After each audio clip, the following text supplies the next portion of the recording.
सुनो, एक गिलास पानी देना। क्या? एक गिलास पानी ले आओ। ना तो मैं आपकी नौकरानी हूँ और ना ही आपका छोटा भाई जो आपका हुक्म सुनते ही दौड़कर आपके लिए गिलास पानी ले आऊं। मेरे बाप के घर में मेरे एक इशारे पर 10 नौकर हाथ बांधे खड़े रहते थे। ये मत भूलिए कि मैं एक अमीर बाप की एक लौती बेटी हूँ।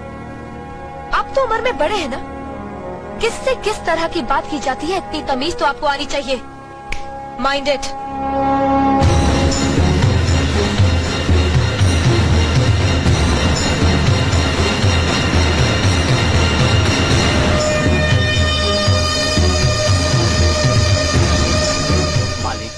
छोटी बहू की बात का बुरा मत मानना, नादान है, बच्ची है।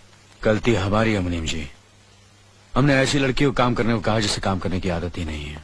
बड़े भैया पानी। नकुल, वो ट्रैक्टर रिपेयर करवा लिया ना? जी करवा दिया।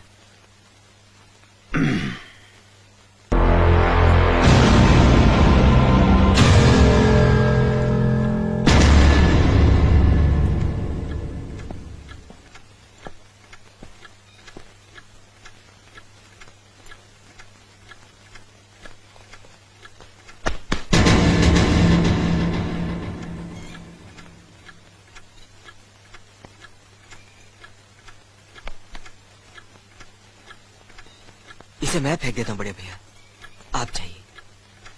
मुनीम जी, जो राम प्रसाद की बेटी की शादी के लिए जेवर देने के लिए कहा था, भिजवा दिया? जी हाँ मालिक। शहर में रहकर यही बदतमीजी और ओछी हरकतें सीखी आपने? अपने से बड़ों का लिहाज करना नहीं आता आपको? किससे कह रहे हो तुम? आपसे कह रहा हूँ। औरत पैदा हुई है तो औरत की तरह रहना सीखिए। मीना, नकुल, तुम अंदर जाओ।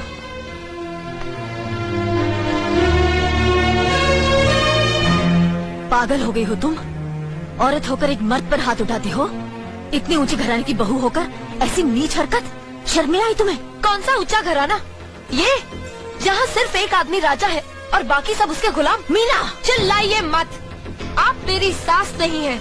जिस तरह आप इस घर की बहू हैं, वैसे मैं भी हूँ। बहू हो तो बहू की मर्यादा में रहो। मर्यादा की रस्सी में तो आप जैसी जाहिल और गवार औरतें बनती हैं।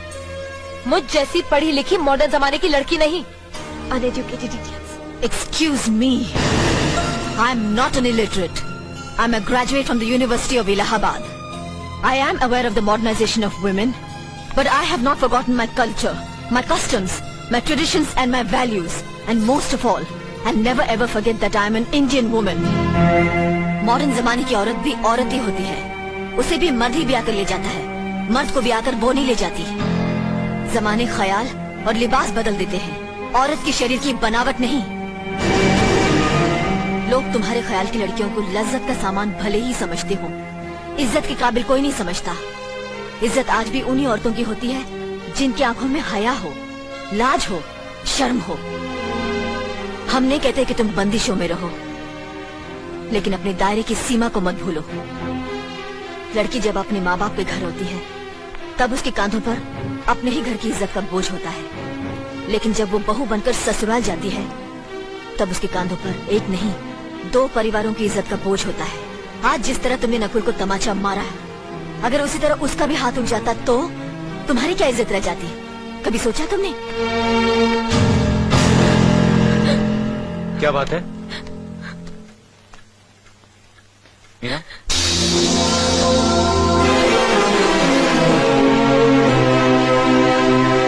क्या हुआ भाभी? कुछ नहीं। मीना कह रही थी कि उसे खाना बनाना नहीं आता। हमने सोचा कि 2-4 खरी खोटी सुनाने से ही सीखेगी, तो सुना दिया। बस रोने लगी। क्यों अर्जुन, हमें तुम्हारी बीवी को डांटने का भी हक नहीं? क्यों नहीं, आप हमारी भाभी माँ हैं। आप मार सकती हैं, डांट सकती हैं, कुछ भी कर सकती हैं।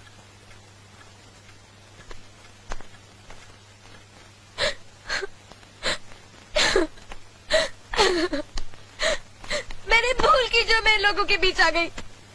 मेरी तो इस घर में कोई इज्जत ही नहीं है। जब देखो तो सब मेरी इंसल्ट करते रहते हैं। मैं कब से रो रही हूँ, तुम पूछ भी नहीं रहे हो कि मैं क्यों रो रही हूँ। बेकार रो रही है तो कौन पूछेगा? अच्छा, तो मैं तुम्हारे लिए और इस घर के लिए बेकार हो गई हूँ। अरे बेकार तो तुम हो गए अपने परिवार के बीच में रहकर। मैं कब से बोले जा रही हूँ और तुम हो के सुन ही नहीं रहे हो।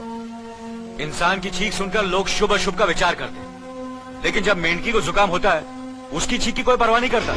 ये मत भूलो कि जब मेंढकी चिल्लाती है तो आंधी और तूफान आते हैं।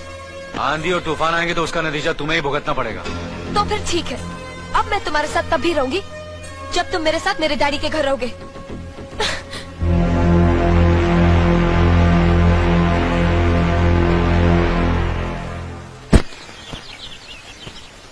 हमारी मीना बहुत प्यारी बच्ची है, लेकिन उसमें अभी भी बचपना है।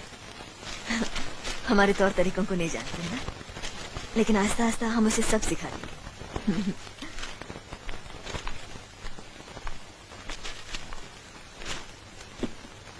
बड़े भैया, ये अपने घर जाना चाहती है। जाना भी चाहिए।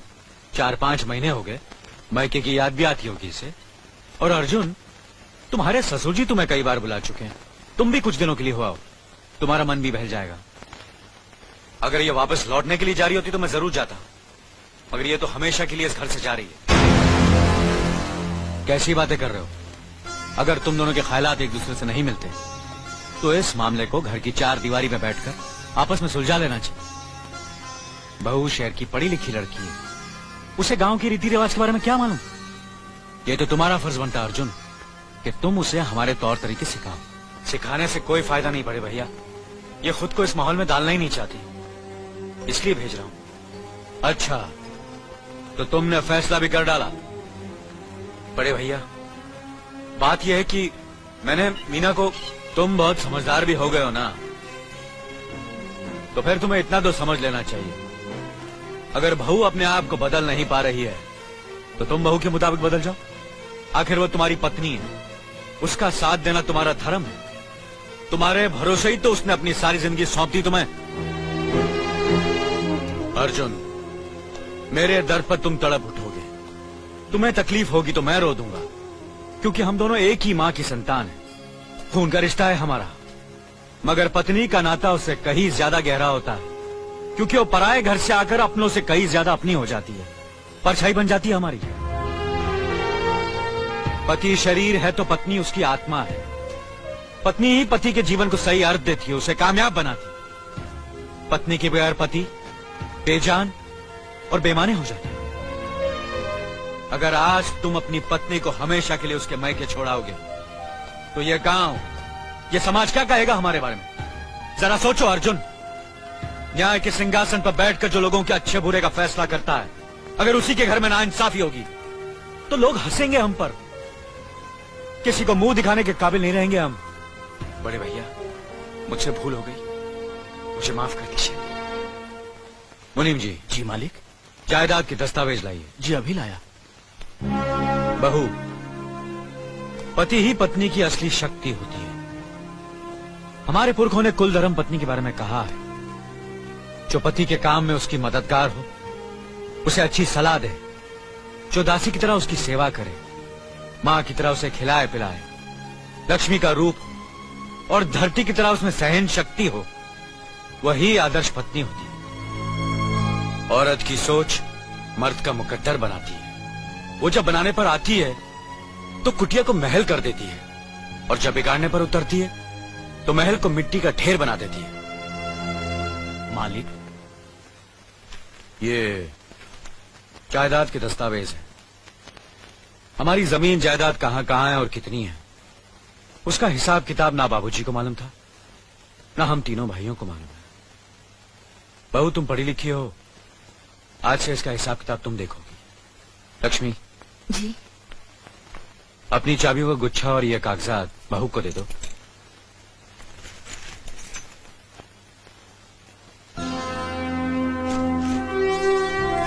आज से तुम इस घर की मालकिन हो।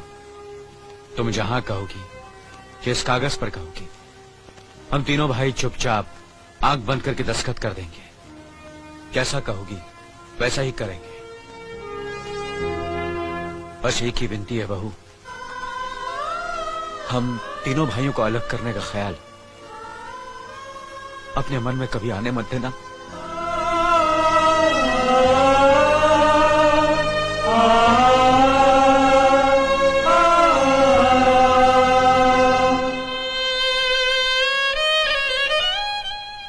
अच्छा किया तुमने बहू, बहुत अच्छा किया। इनकी आंखों में आंसू देखने की हमने सपने में भी उम्मीद नहीं की थी, लेकिन तुमने हमें दिखा दिया। बहुत अच्छा किया तुमने, बहुत अच्छा किया।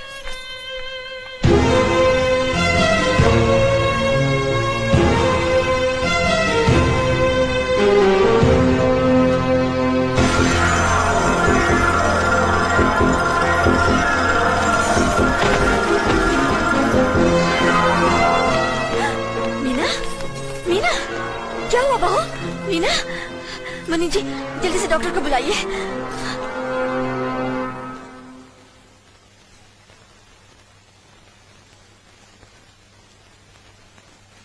घबराने की कोई बात नहीं, ये माँ बनने वाली है।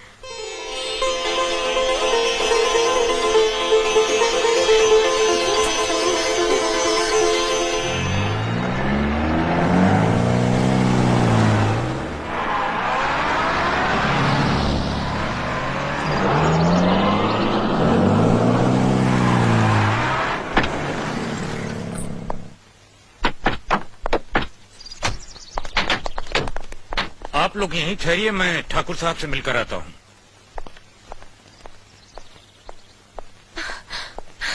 डैडी, डैडी, कैसी हो बेटी? What a pleasant surprise. आने की खबर भी नहीं की।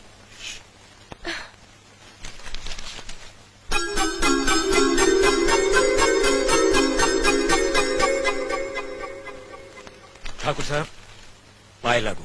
समधी जी आप अचानक यहाँ कैसे? तशरीफ रखिए, बैठिए ना।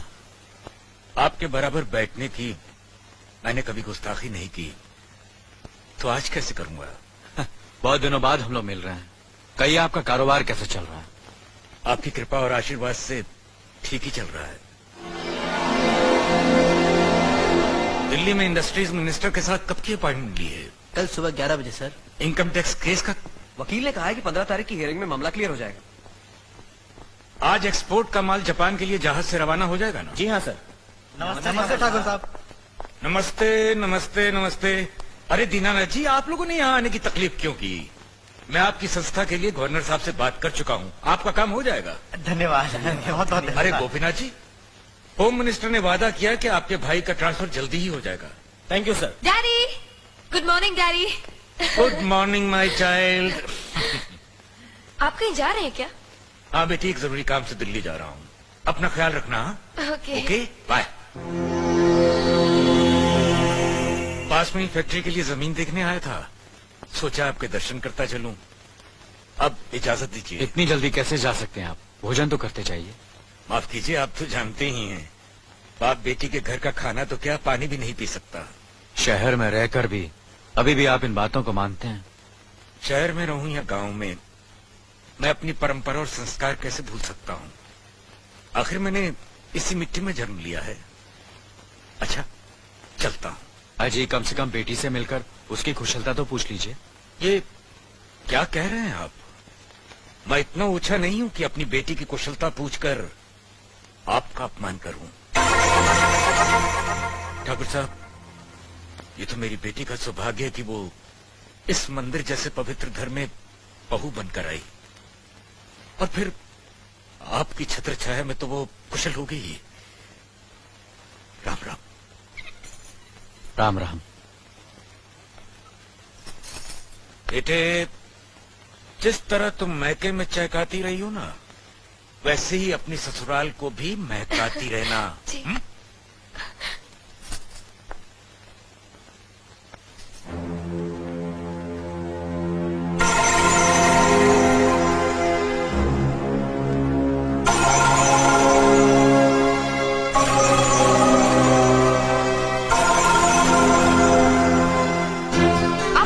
बड़े हैं ना, किससे किस तरह की बात की जाती है, इतनी तमीज तो आपको आनी चाहिए।